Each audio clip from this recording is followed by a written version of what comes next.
Kisah ini berawal aku pergi menjadi seorang TKW karena aku gagal 2 kali dalam menjalani pernikahan. Pernikahan yang pertama aku punya 2 anak dan kedua anak aku dibawa oleh ayahnya.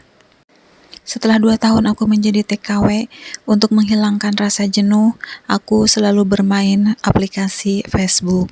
Dari sanalah awal mula perkenalan aku. Aku berkenalan dengan seorang pria yang berasal dari Indonesia, dia juga sekampung dengan aku. Dari situlah aku merasa nyaman karena dia selalu memberi perhatian. Yang awalnya hanya chattingan lewat inbox, akhirnya lewat WhatsApp. Tapi selama hubungan 1 tahun, aku tidak pernah video call karena dia tidak pernah mau.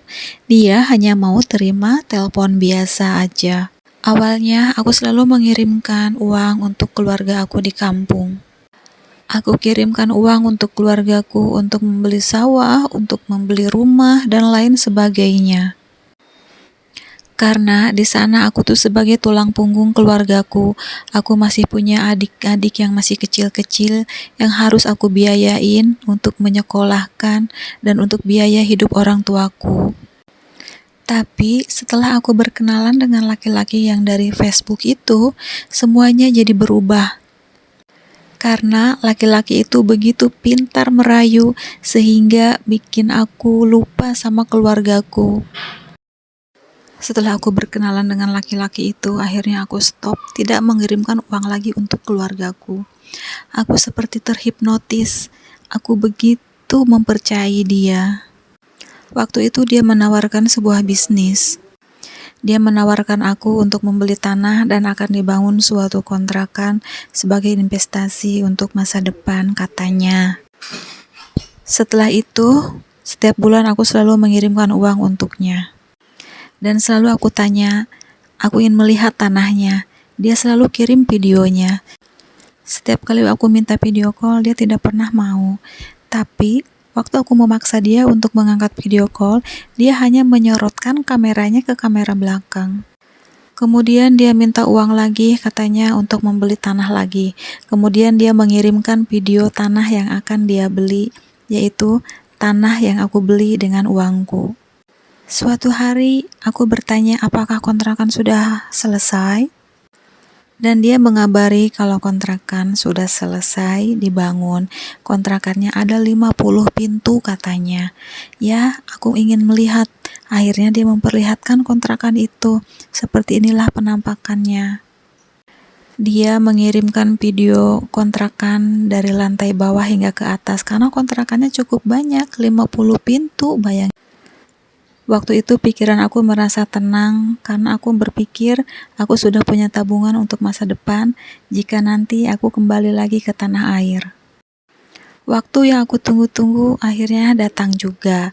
Akhirnya aku akan kembali ke tanah air. Sepanjang perjalanan, aku selalu membayangkan kalau aku sudah sampai di sana, aku akan hidup bahagia. Aku tidak perlu membangun usaha karena dari kontrakan pun itu sudah menjamin setiap bulannya. Akhirnya sampailah aku di Indonesia dan aku menuju rumah ibuku. Dan sesampai di rumah orang tuaku, ternyata sedang lagi ada acara. Singkat cerita, ternyata aku tertipu. Ternyata video kontrakan yang selalu dia kirimkan itu adalah kontrakan orang lain. Coba bayangkan siapa yang gak sakit hati, siapa yang gak kecewa. Berkenalan dengan cowok dari sosial media, aku kirimkan uang setiap bulannya, sampai aku tidak pernah memegang uang sepeser pun. Hanya karena rayuan dari chattingan, aku terhipnotis, aku membangun rumah kontrakan yang dia bilang untuk masa depan aku, dan ternyata rumah kontrakan yang dia kirimkan itu adalah video rumah kontrakan orang lain yang merupakan rumah tetangganya. Dia begitu lihai dan pintar.